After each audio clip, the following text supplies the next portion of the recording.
Hi everyone! Welcome to Sulit Reviews at masaya-masaya ako ngayon kasi meron dumating na package at buti pa kayo, alam nyo na kung ano laman ito kasi nandyan sa title, pero sa mga oras na to, hindi ko pa alam kung ano yung talagang laman ng box na to, so at least makikita nyo yung reaction ko.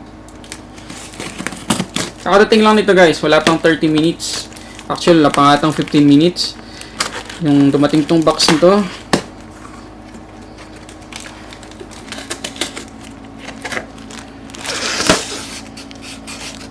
Dito muna tayo sa kulay dilaw na to.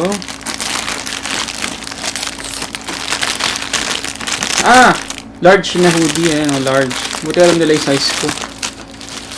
Tapos, meron tayo ditong pillow para sa leeg. Ayan. Meron tayong game handle dito. Meron tayo ditong Realme buds.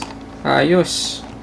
At para sa mga di nakakaalam guys, yung Realme ay merong Realme buds katulad nito, tsaka meron din silang Realme bag. Pwede nyo i-check sa Shopee yung mga items na yun. At ang pinaka-importanting laman ng box na to guys, Realme 3 Pro. Wow, ito yung pinakahihintay nating phone after ng Realme 3. Masayang-masaya ako dahil nahawakan ko na siya ngayon. At bago natin i-open tong Realme 3 Pro, na sobrang excited tayong lahat, ito munang ibang maliliit na gadget. Okay, itong handle. Kung alam naman natin itsura nito. Simpleng handle lang ng phone.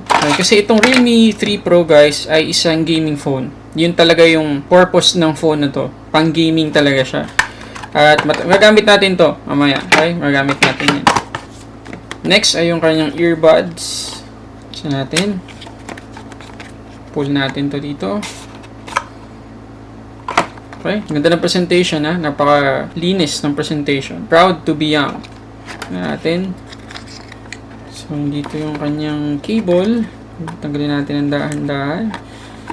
Ito yung itsura kasi may yellow accent. So, itatry din natin yung quality nito guys. Itong earphones na to. So, tabi ko muna. Okay, nandito na tayo sa pinaka-star ng unboxing na to. Itong Realme 3 Pro. Bago natin buksan, so makikita natin na almost the same pa rin dun sa box ng Realme 3. Gray and yellow accent. Realme 3 Pro sa gilid. Realme 3 Pro sa kabilang gilid. Okay, so tanggalin natin yung plastic.